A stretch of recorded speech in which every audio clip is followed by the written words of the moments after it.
There is one sentence that stops people interrupting you, permanently, and almost nobody teaches it correctly. Not because it's a secret, because most advice about interruptions gets this wrong. You've been told to speak louder. You've been told to say, "Let me finish." You've been told to make more eye contact. None of that actually works. By the end of this video, you'll know why, and what the real fix sounds like. First, understand something almost nobody explains. Interruptions are rarely about rudeness. Researchers have studied something called turn-taking. It's the invisible system that governs conversation. It decides who speaks, and when. Turn-taking isn't random, it follows signals. Tone, pacing, and pauses tell listeners something. They tell listeners when it's safe to speak. Some people send signals that invite interruption. Not because they're weak, but because of patterns.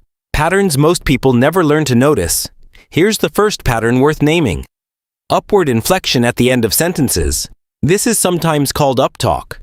A sentence rises instead of falling, even when no question was intended. Linguists have studied this pattern closely. Upward inflection signals uncertainty to a listener's brain. Even when the speaker feels completely finished, the listener's brain hears an open turn. It hears an invitation to speak, not a completed thought. This happens below conscious awareness. Neither person realizes what just happened. The speaker feels cut off. The interrupter believed they were responding to an opening, not stealing one. There's a second pattern connected to this. Trailing volume. Confident speakers end a sentence with clear volume. Sometimes it even drops slightly, with intention. Compare that to someone whose volume fades out, almost apologizing for taking up space. That fading volume sends an unconscious signal. This speaker is losing conviction. This is a safe moment to step in. This isn't about confidence as a trait. It's about a specific learnable vocal pattern, one that either holds the floor or quietly hands it away. Here's a third pattern, often overlooked: the absence of a strategic pause.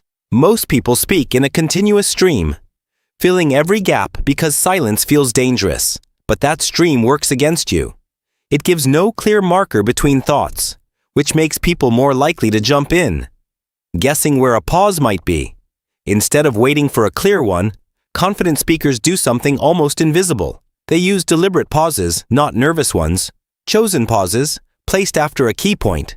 This does two things at once. It signals clearly where your turn ends, and it signals status, because pausing without rushing takes confidence. Research on social hierarchy backs this up. Dominant individuals use fewer, more deliberate sounds. Subordinate individuals tend to fill space anxiously. Humans aren't so different. Someone who can hold silence without rushing gets read as higher status, regardless of what they're actually saying. Now here's the deeper psychological layer. Every conversation carries an invisible status negotiation underneath the actual words being said. Conversational dominance gets negotiated in real time, based on subtle cues from both people. When someone interrupts you, they've made a judgment that your turn matters less than theirs. That judgment isn't usually made through malice. It's made through pattern recognition, built from years of social conditioning. This is why the same person gets interrupted, constantly in one setting, rarely in another. It's not about your inherent worth. It's about a specific status pattern, one that's been established and reinforced, sometimes over years, without anyone choosing it.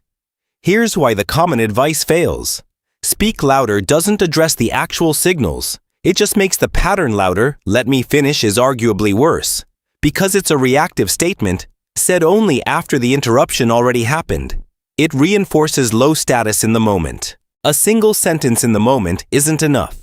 This needs what's called pattern interruption at the relationship level, not just the moment. A calm conversation, outside the heat of it, naming the pattern directly, without blame. Something like, "I've noticed I don't always finish. I'd like us to both notice that." This isn't confrontation. It's information, delivered with the same calm, falling tone. Here's a practical detail almost nobody mentions. Practice this pause somewhere low stakes first. Rehearse the pause. Rehearse the falling tone, even alone, out loud, until it feels natural. Hold your turn calmly 5 or 6 times with the same person, and something shifts. It frames you as pleading for space, not someone who already holds it. There's a real difference between reactive assertiveness and proactive assertiveness. Reactive responds after a boundary gets crossed. Proactive prevents the boundary from being crossed. Most advice focuses only on the reactive version, catching interruptions after they happen, instead of preventing them in the first place. This is where the actual fix comes in. It's not one magic sentence alone, it's a specific combination of two things: vocal pattern and precise timing. The moment matters as much as the words. Here's exactly how it works. The moment you feel someone about to interrupt, that half second their breath shifts, their mouth opens, their body leans in. Instead of speeding up to protect your turn, you do the opposite. You slow down. You insert a short, deliberate pause. Then you say this exact phrase, delivered with falling, not rising, tone. Let me finish this thought. Not shouted, not defensive. Delivered the way you'd state a simple fact. Calm, unhurried, final. Here's why this phrasing works. When "let me finish" alone typically fails. Adding "this thought" does something subtle. It frames your speech as a structured unit, something with a clear beginning and end, not an open stream anyone can interrupt. It signals you know exactly where you're going, and that the interruption came too early. Relative to a destination already in your mind, the delivery matters more than the words. Said with a rising, apologetic tone, this phrase reads as pleading. It often invites further interruption. Said with a calm, falling tone, at a slightly slower pace than usual. It reads as a simple statement of fact, the same way you'd say, the meeting starts at 3. No negotiation implied, no emotional charge, just information being delivered. Now, for situations where this pattern is old, where someone has interrupted you for years. Despite preparing the most, they feel dismissed. They can't point to a single rude moment. Nobody in that room could name the pattern, but it was there the entire time. In the fading volume, the rising tone, the absence of any deliberate pause. Now picture the same meeting, one change, right as a colleague's mouth opens to interrupt. This person pauses, a beat longer than natural, and says, calm and unhurried, "Let me finish this thought," then continues at the same measured pace.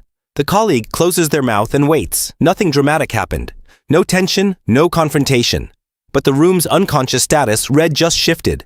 And it shifts further every time this repeats. Here's a family example. This pattern runs even deeper in families, sometimes going back decades. An older sibling who's interrupted a younger one since childhood. A parent who's always spoken over one child. This feels almost impossible to change, because the status pattern was set early, before either party had any real say. This benefits most from the second technique. A direct, calm conversation naming the pattern. Just the in-the-moment pause alone tends to work more slowly in families. Because the prediction runs decades deep, let's cover the most common mistakes. The first mistake is speaking the phrase too fast. Out of nervousness, it recreates the rising tone, the exact tone that invites interruption. If your heart rate spikes when someone interrupts, the natural impulse is to speed up, not slow down, which works against the entire mechanism. Catching yourself and forcing the pace down is normal while you're still learning. The second mistake is an apologetic undertone, sometimes ending with an old upward inflection. This undoes the falling tone that makes it work. This happens because the belief hasn't shifted yet. You might know the words to say, while still believing you need permission to talk. Words alone can't fix an old status belief. The pause and tone matter just as much. The third mistake is giving up too soon. Someone tries this once, gets interrupted again, and concludes the approach doesn't work for them. But remember the earlier point about reinforcement? One use rarely overrides years of pattern. Real change looks like a gradual decrease, not an instant, permanent fix. The fourth mistake is using this defensively. Treating every interruption like an attack to block. This creates a tense, guarded energy, one that itself signals insecurity. The goal isn't to win a battle, it's to communicate through pacing alone that your turn was never in question. That's the difference. Defending territory versus stating a fact. It changes how the delivery lands. Even when the words are identical, here's the honest summary. The sentence itself is only a third of this. The other two-thirds are the pause and the calm falling tone you use. Both signal the kind of secure status that naturally reduces interruptions everywhere. Combine all three consistently, and you're not just handling interruptions better. You're retraining an old status pattern.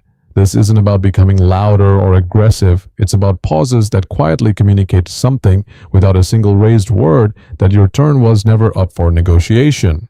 There's one final piece worth sitting with. Every time you speak, you demonstrate something. Through pacing alone, how much space you believe you're allowed. People who get interrupted constantly carry a quiet belief that their thoughts matter less than everyone else's. Not a belief they'd ever say out loud, but one that leaks through fading volume, through rising tone, through rushed pace. Changing the pause and tone isn't just a technique, it's a rehearsal repeated many times a day of a different underlying belief that your thought was worth finishing exactly as you intended it, without needing anyone's permission to complete it. That shift, practiced enough times, in enough rooms, eventually stops being something you consciously remember. It becomes simply how you speak, the same way the old pattern once was, except now the new pattern runs quietly, working in your favor instead of against you every single time you open your mouth to say something that actually matters. If this changed how you see interruptions, subscribe, because this channel breaks down exactly this, the real psychology behind how people treat you every single week